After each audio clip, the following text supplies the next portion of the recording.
व्याख्यान 9 स्वप्न सेंसर। बच्चों के स्वप्नों पर विचार करने से हमें यह पता चल गया कि वे कैसे पैदा होते हैं, उनका सारभूत रूप क्या है और वे क्या काम करते हैं। स्वप्न नींद में बाधा डालने वाले मानसिक उद्दीपनों को मति भ्रमात्मक संतुष्टि द्वारा हटाने के साधन है। यह ठीक है कि वयस्कों के स्वप्नों के बारे में हम सिर्फ एक समूह की व्याख्या कर सके हैं, जिन्हें हमने शास्त्रीय प्रकार से स्वप्न कहा था। अभी हमें यह मालूम नहीं है कि दूसरे स्वप्नों में यह बात ठीक है या नहीं। अभी हम ये स्वप्नों के बारे में ही अध्ययन कर चुके हैं। वयस्कों के स्वप्नों के बारे में भी हमने अभी अध्ययन किया हुआ है, परंतु जिस परिणाम पर हम पहुंच चुके हैं उसके महत्व को कम ना समझना चाहिए।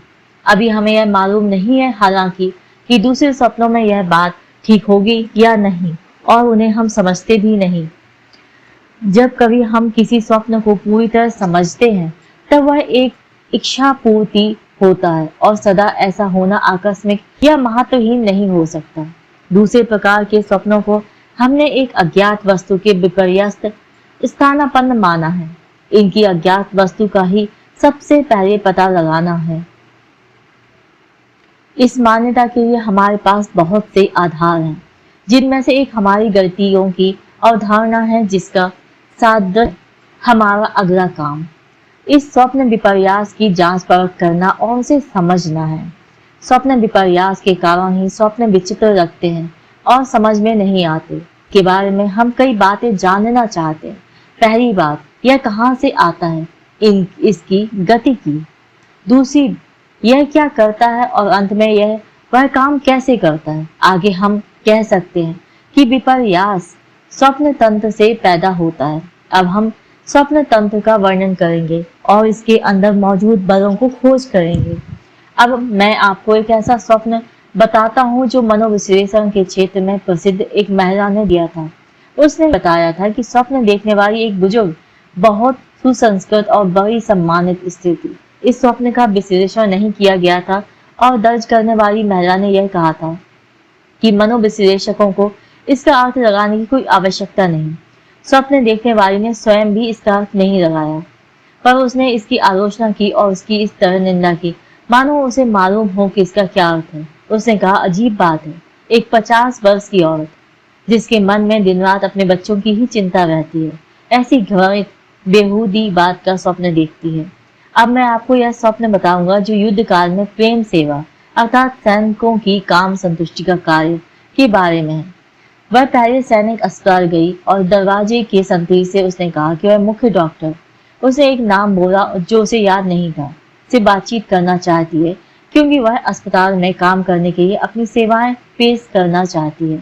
ऐसा करने पर उसने सेवा शब्द पर इस तरह जोर दिया कि सार्जेंट ने तुरंत समझ लिया कि वह प्रेम सेवा के बारे में कह रही है। क्योंकि वह वृद्ध महिला थी, इसलिए कुछ दुविधा के बाद उसने उसे जाने दिया। पर मुख्य डॉक्टर को ढूंढने के बजाय वह एक बड़े अंधेरे कमरे में पहुंची, जहां कई अफसर और सेना के डॉक्टर एक लंबी मेज के चारों ओर खड़े या बैठे थे। वह एक डॉक्टर की ओर मुड़ी और उसने अपना प्रस्ताव बताया।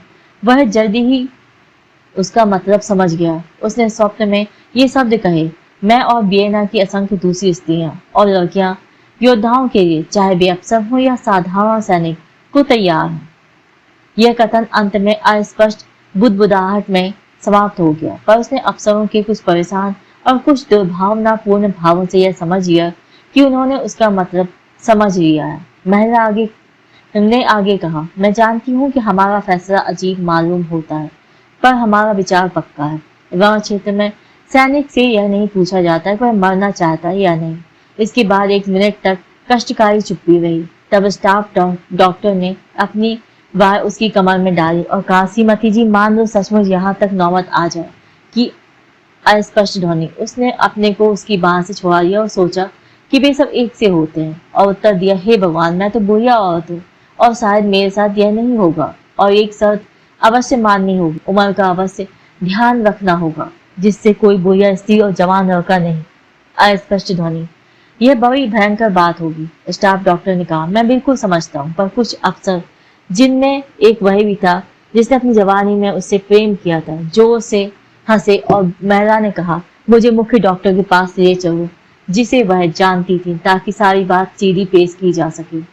तब उसे यह ध्यान आया कि इससे उसे बड़ी चिंता हुई कि उसे उसका नाम मालूम नहीं था, पर स्टाफ डॉक्टर ने बहुत आदर और विनय के साथ एक सकरी घुमावदार लोहे की सीढ़ी से, जो उस कमरे से जिसमें वे थे सीधी ऊपर की मंजिलों को जाती थी, उसे तीसरी मंजिल का रास्ता दिखाया।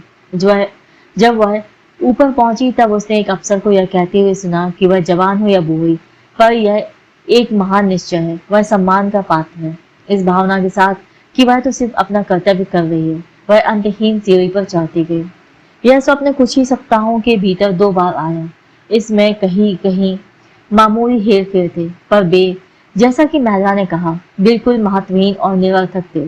यह स्वप्न दिवा स्वप्न की तरह ही आगे बढ़ता है, सिर्फ कुछ स्थानों पर रुकावट आ जाती है और इसकी वस्तु में मौजूद बहुत से व्यक्तिगत प्रश्न पूछताछ से हल हो जाते, परंतु जैसा कि आप जानते हैं, यह पूछताछ नहीं की गई। पर इसमें सबसे अधिक ध्यान खींचने वाली और हमारे लिए सबसे दिलचस्प चीज यह है कि वस्तु में ना कि स्मरण में बहुत से खाली स्थान आते हैं और 3 स्थानों पर वस्तु मानो काट दी गई है। जहाँ ये खाली स्थान आते हैं वहां भाषाओं के बीच में अस्पष्ट बुदबुदाहट आ जाती है।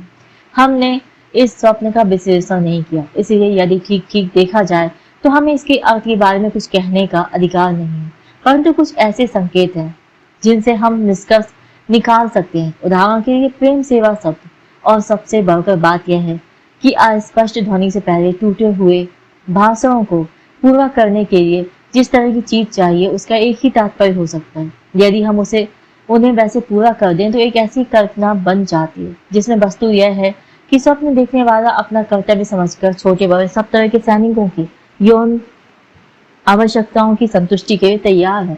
यह निश्चित रूप से बड़ी आश्चर्यजनक बात है, बेशर्मी भरी कामुकतापूर्ण कल्पना है, पर स्वप्न इसके बारे में कुछ नहीं कहता। जहाँ प्रसंग से यह स्वीकृत होना चाहिए थी, ठीक वहीं व्यक्त स्वप्न में अस्पष्ट ध्वनि है, कोई चीज छोड़ दी गई है या दबा दी गई है।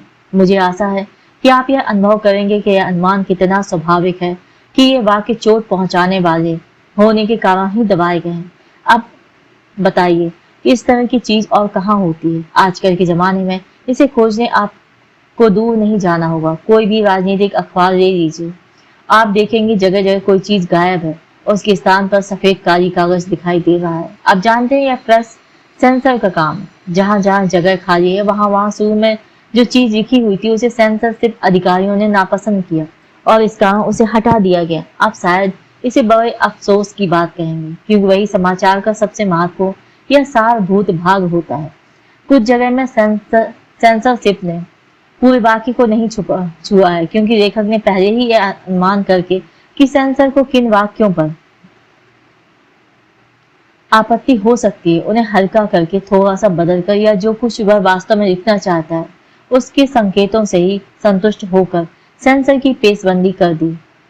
इस अवस्था में कोई जगह खाली नहीं है, पर बात कहने के घुमावदार और स्पष्ट तरीके से आपको इस तथ्य का पता चल सकता है कि लिखने के समय लेखक को सेंसरशिप का ध्यान था।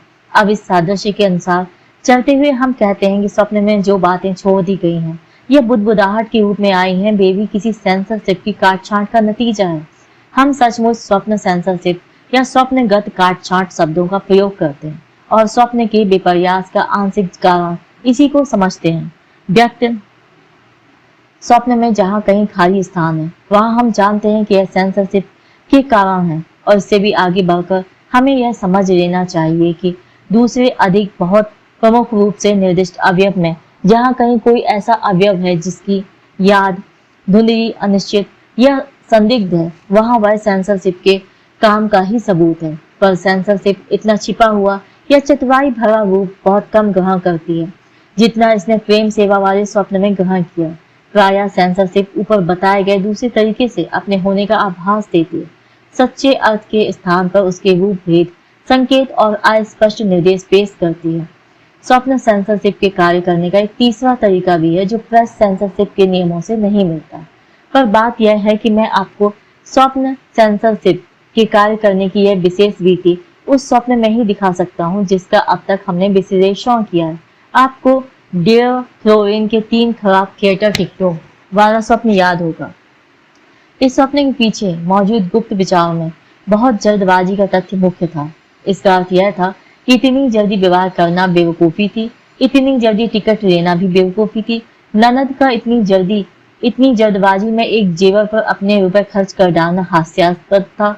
स्वप्न विचारों के इन केंद्रीय तत्व की कोई भी चीज व्यक्त रूप में नहीं दिखाई दी, जिसमें हर चीज का केंद्र थिएटर जाना और टिकट लेना ही था, बल्कि स्थान परिवर्तन और स्वप्न अवयवों की नई जोड़ में व्यक्त वस्तु गुप्त विचारों से इतनी भिन्न हो गई कि कोई भी इसके पीछे इसके होने का या संदेह नहीं करेगा। यह बलाघात का विस्थापन या परिवर्तन विपर्यास में काम आने वाला एक प्रधान साधन है, और उसी के कारण स्वप्न में ऐसी विचित्रता आ जाती है जो स्वप्न देखने वाले को यह मानने से रोकती है कि वह स्वप्न उसके अपने मन से पैदा हुआ है। तो विलोपन या किसी चीज का छूट जाना, रूप भेद और सामग्री की नई जोड़, इन 3 प्रकार से स्वप्न सेंसरशिप का कार्य होता है, और विपर्यास में प्रयुक्त साधन यही है। सेंसरशिप स्वयं विपर्यास की, और जो इस तरह हमारी खोज का विषय है, जन्मदाता या जन्मदाताओं में से एक है। रूप भेद और विन्यास की अदल बदल को आमतौर से विस्थापन शब्द के अंतर्गत शामिल किया जाता है। स्वप्न सेंसरशिप के कार्यों पर इतना विचार करने के बाद अब हमें इसकी गतिकी पर ध्यान देना चाहिए। मुझे आशा है कि आप सेंसरशिप शब्द का अर्थ बिल्कुल मनुष्य के रूप में नहीं ले रहे हैं। आप यह मत समझिए कि सेंसर कोई छोटा सा मनुष्य या आत्मिक सत्ता है जो मस्तिष्क की छोटी सी कोठरी में रहती है और वहां से अपने कर्तव्य पूरे करती है, और ना आप इसे किसी छोटे से स्थान में सीमित करके यह कल्पना कर सकते हैं कि यह कोई ऐसा मस्तिष्क केंद्र है जहां से सेंसरकारी असर किया जाता है, और उस केंद्र को चोट पहुंचाने या उसके निकल जाने से सेंसर का प्रभाव खत्म हो जाता है। फिलहाल हम इसे गतिकीय संबंध का प्रकट करने वाला एक उपयोगी शब्द मात्र मान सकते हैं। इसके कारण हमें यह पूछने में कोई बाधा नहीं होनी चाहिए कि किस प्रकार की प्रवृत्तियां यह प्रभाव पैदा करती हैं और किस प्रकार की प्रवृत्तियों पर इसका प्रभाव पड़ता है, और फिर हमें यह जानने पर आश्चर्य न होना चाहिए कि हम शायद सेंसरशिप को बिना पहचाने उससे मिल चुके हैं। असल में ऐसा सचमुच हुआ है। जब हमने अपनी मुक्त साहचर्य की विधि लागू करनी शुरू की थी, उस समय के आश्चर्यजनक अनुभव को याद कीजिए। हमने देखा था कि जब हमने स्वप्न अवयव से और अचेतन विचार में जो उसका स्थानापन्न है जानने की कोशिश की, तब हमें कुछ प्रतिरोध का सामना करना पड़ा था। हमने कहा था कि उस प्रतिरोध की शक्ति बदलती रहती है, कभी बहुत अधिक होती है और कभी बहुत हल्की। जब वह हल्की होती है तब हमें निर्वचन के काम के लिए बहुत थोड़ी संयोजक कड़ियों की जरूरत पड़ती है, पर जहाँ प्रतिरोध अधिक होता है वहाँ हमें साहचर्यों की लंबी श्रृंखलाओं में से गुजरना पड़ता है जो हमें सूर्य के विचार से बहुत दूर ले जाती है, और रास्ते में हमें साहचर्यों पर होने वाले और ऊपर से गंभीर दिखने वाले आक्षेपों की सब कठिनाइयों को पार करना पड़ता है। हमने निर्वचन के काम में जिसे प्रतिरोध के रूप में देखा था, उससे अब स्वप्न तंत्र में सेंसरशिप के रूप में फिर भेंट होती है। प्रतिरोध वस्तु रूप में सेंसरशिप का ही नाम है। इससे यह बात प्रमाणित हो जाती है कि सेंसरशिप की शक्ति विपर्यास पैदा करके ही समाप्त नहीं हो जाती, बल्कि वह सेंसरशिप की स्थायी संस्था के रूप में रहती है, जिसका उद्देश्य उस विपर्यास को कायम रखना है जो इसने एक बार पैदा किया है। इसके बाद जैसे कि निर्वचन में प्रत्येक अवयव के साथ आने वाले प्रतिरोध की शक्ति भिन्न भिन्न होती है, ठीक उसी तरह किसी पूरे स्वप्न के प्रत्येक अवयव के लिए सेंसरशिप द्वारा किए गए विपर्यास की मात्रा भी भिन्न भिन्न होती है। व्यक्त और गुप्त स्वप्न की तुलना करने से पता चलता है कि कुछ गुप्त अवयव पूरी तरह लुप्त हो जाते हैं, कुछ अवयव थोड़ा बहुत रूप बदल लेते हैं, और कुछ अवयव व्यक्त स्वप्न वस्तु में परिवर्तित हो जाते हैं या व्यक्त या शायद तीव्रतर रूप में दिखाई देते हैं। परंतु हमारा प्रयोजन तो यह जानना था कि सेंसरशिप कौन सी प्रवृत्तियां करता है और कौन सी प्रवृत्तियों पर यह की जाती है। स्वप्नों और शायद सारे मानव जीवन को समझने के लिए आधारभूत इस प्रश्न का उत्तर उन स्वप्नों पर फिर से नजर डालकर जिनका अर्थ लगाने में हमें सफलता मिली है आसानी से दिया जा सकता है। सेंसरशिप करने वाली प्रवृत्तियों में वे हैं जिन्हें स्वप्न देखने वाले यह जागृत अवस्था का विवेक स्वीकार करता है, जिनके साथ वह अपनी एकात्मता अनुभव करता है। निश्चित समझिए कि जब आप अपने किसी स्वप्न के सही निकाले हुए अर्थ को अस्वीकार करते हैं, तब आप भी उन्हीं प्रेरक कारणों से ऐसा करते हैं जिनसे सेंसरशिप की जाती है और विपर्यास पैदा किया जाता है और निर्वचन या अर्थ लगाना जरूरी हो जाता है। हमारी 50 वर्षीय महिला के स्वप्न पर विचार करिए। उसका स्वप्न उसे चोट पहुंचाने वाला लगा, यद्यपि उसका निर्वचन नहीं किया गया था, और यदि डॉक्टर वॉन हेलमथ ने उसे इसका कुछ असंदिग्ध अर्थ बता दिया होता तो वह और भी पीड़ित हुई होती। बुरा समझने या निंदा करने के उस रवैये के कारण ही स्वप्न में बुरे लगने वाले वाक्यों के स्थान पर अस्पष्ट ध्वनि आ गई। जिन प्रवृत्तियों के विरुद्ध स्वप्न सेंसरशिप कार्य कर रही है, अब उनका इस भीतरी आलोचनात्मक मानदंड की दृष्टि से वर्णन करना होगा। जब हम ऐसा करते हैं तब इतना ही कह सकते हैं कि वे सदा आचार, सौंदर्य या समाज के दृष्टिकोण से आपत्ति योग्य और भद्दे होते हैं। वे ऐसी वस्तुएं होती हैं जिनके बारे में हम जरा सोचने का भी हौसला नहीं कर सकते या फिर उन्हें घृणा से ही सोचते हैं।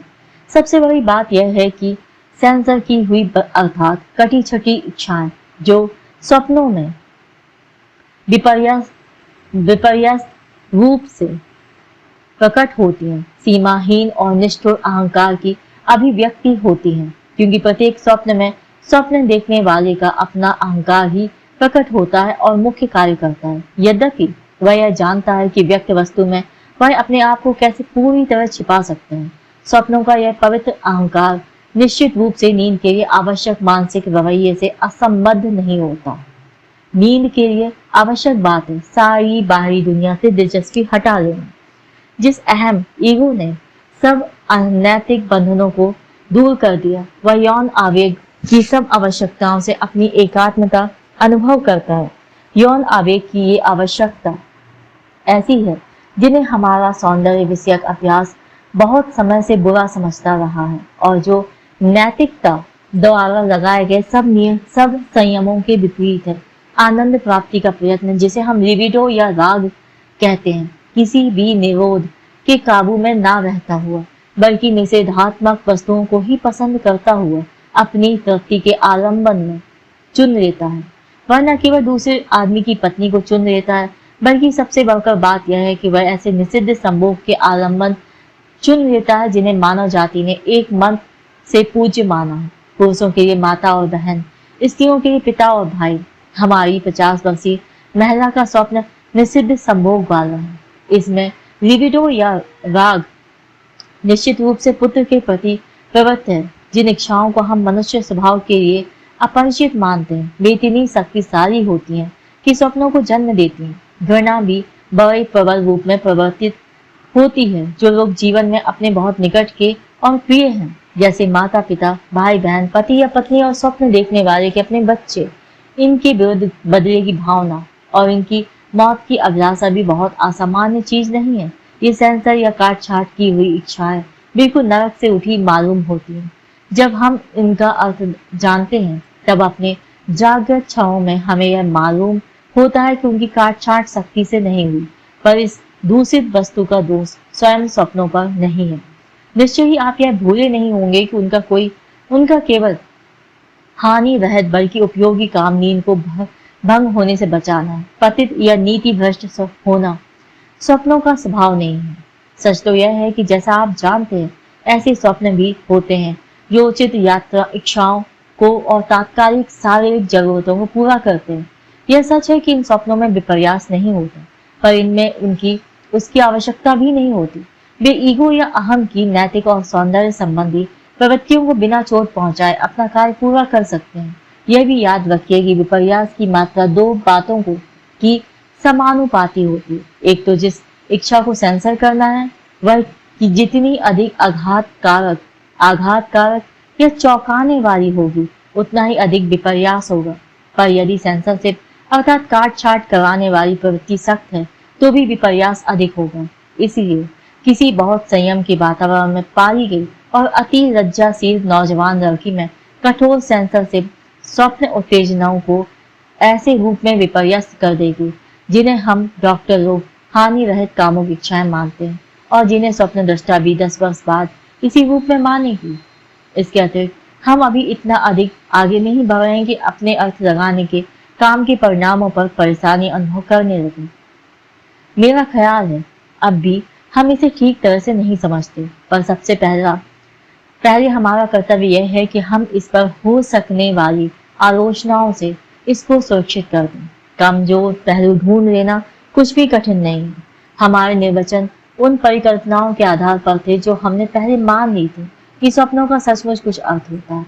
यह विचार की मानसिक प्रक्रम कुछ समय के लिए अचेतन होते हैं, जो पहले सम्मोहन निद्रा के द्वारा पता चला था, सामान्य नींद पर भी लागू किया जा सकता है और सब साहचर्य नियति के अधीन अर्थात कार्य कारण संबंध से अनिवार्यता बंधे होते हैं। अब यदि इन परिकल्पनाओं से आगे तर्क करते हुए हमें अपने स्वप्न निर्वचन में तर्क संगत दिखने वाले परिणाम प्राप्त हो जाते तो हम यह नतीजा निकालकर उचित ही करते हैं कि ये परिकल्पनाएं सही हैं, पर यदि ये खोजें ठीक वैसी ही हो जैसी मैंने बताई तो तब क्या स्थिति होगी। उस अवस्था में निश्चित रूप से यही कहना स्वाभाविक लगता है कि परिणाम असंख्य बेहूदे और बहुत अधिक असंभाव्य है। इसीलिए परिकल्पनाओं में कुछ ना कुछ गलती रही होगी। या तो स्वप्न मानसिक घटना नहीं है और या वे ऐसी कोई चीज नहीं है जो हमारी सामान्य अवस्था में अचेतन हो, अर्थात हमारी विधि में कहीं कमजोरी है। क्या ये सब घृणा योग्य निष्कर्ष मान लेने की अपेक्षा जिन्हें हम अपनी परिकल्पनाओं से निकाला गया बताते हैं, यह मान लेना अधिक सीधा और संतोषजनक नहीं होगा? निस्संदेह यह अधिक आसान भी होगा और अधिक संतोषजनक भी, पर इसी कारण यह आवश्यक नहीं है कि यह अधिक सही भी होगा। थोड़ी देर इंतजार कीजिए, अब यह मामला फैसला करने के लायक हालत में नहीं पहुंचा है। अब तो हम अपने निर्वचनों के विरुद्ध पक्ष को अधिक प्रबल बना सकते हैं। शायद इस तथ्य का हमारे लिए बहुत अधिक महत्व न हो कि हमारे परिणाम इतने अप्रिय और घृणा पैदा करने वाले हैं। इससे भी जबरदस्त दलील यह है कि जब हम इन स्वप्नों का निर्वचन करने के बाद स्वप्न देखने वालों पर कुछ इच्छा प्रवृत्तियां लादने की कोशिश करते हैं, तब भी उनको बलपूर्वक और अच्छे आधार पेश करके अस्वीकार करते हैं। तो एक आदमी कहता है, आप मेरे स्वप्न से मेरे आगे यह सिद्ध करना चाहता है कि मैंने अपनी बहन के दहेज पर और अपने भाई की शिक्षा पर जो पैसा खर्च किया है उस पर मेरे मन में असंतोष है। पर यह बिल्कुल बेकार बात है। मैं अपना सारा समय अपने भाई और बहनों के लिए काम करता हुआ बिता देता हूँ और सबसे बड़ा होने के कारण जीवन में मेरी एक यही दिलचस्पी है कि मैं उनके प्रति अपने कर्तव्य का पालन करूँ, जैसा करने की मैंने अपने स्वर्गीय माता से प्रतिज्ञा की। यह कोई औरत कहती है, लोग कहते हैं कि मैं अपने पति की मौत चाहती हूँ। असल में यह तो बड़ी कष्टकारक बेहूदगी है। इतना ही नहीं, हमारा वैवाहिक जीवन सुखी है। यद्यपि शायद आप इस पर विश्वास नहीं करेंगे, बल्कि यह बात भी है कि यदि वह मर जाए तो मेरे पास दुनिया में जो कुछ है वह सब चला जाएगा। या कोई और यह उत्तर देगा, क्या आप यह कहना चाहते हैं कि मैं अपनी बहन के प्रति कामुकता की इच्छाएं रखता हूँ? यह बात उपहास योग्य है, वह मेरे लिए कुछ भी नहीं। हमारे आपस में अच्छे संबंध नहीं है और बरसों से मैं उससे एक शब्द भी नहीं बोला। यदि ये स्वप्न देखने वाले इन प्रवृत्तियों को स्वीकार भी ना करें और अस्वीकार भी ना करें तो हमने उनके अंदर मौजूदगी बताई है तो भी हम पर विशेष असर नहीं पड़ेगा। हम यह कह सकते हैं कि ये वही चीजें हैं जिनका उन्हें बिल्कुल ज्ञान नहीं है, पर जब वे अपने मन में उससे बिल्कुल उलट इच्छा देखते हैं तो उनके मन में बताई गई है, और जब वे जीवन के अपने सारे आचरण द्वारा हमारे सामने सिद्ध कर सकते हैं कि वह विपरीत इच्छा ही प्रधान रही है, तब निश्चित रूप से हमें अवाक रह जाना पड़ता है। क्या यहाँ पहुंचकर हमें स्वप्न निर्वचन के सारे कार्य को ही नहीं छोड़ देना चाहिए, क्योंकि इससे हम बड़ी बेहूदी हालत में पहुंच गए हैं? नहीं, अब भी नहीं। इस जोरदार दलील की आलोचना की दृष्टि से देखने पर यह भी टुकड़े टुकड़े हो जाती है। यह मान लेने पर कि मानसिक रूप से अचेतन प्रवृत्तियां रहती हैं, यह तथ्य कुछ भी सिद्ध नहीं करता कि चेतन जीवन में विरोधी प्रवृत्तियां प्रधान होती।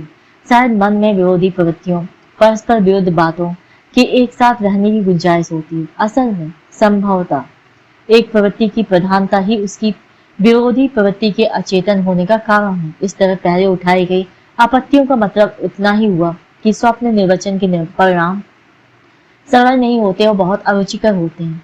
पहले आरोप के उत्तर से मैं हमें यह कहना है कि आप सरलता की चाहे जितने प्रेमी हो, आप स्वप्नों की एक भी समस्या हल नहीं कर सकते। शुरू में ही आपको अपना मन ऐसा बनाना पड़ेगा कि उलझे हुए संबंधों की बात को स्वीकार करें। दूसरी बात के बारे में मैं यह कहना चाहता हूँ कि आपको इस तथ्य को वैज्ञानिक निर्णय के लिए प्रेरक कारण मानना कि कोई चीज आपको अच्छी लगती है बुरी लगती है साफ तौर से गलत है।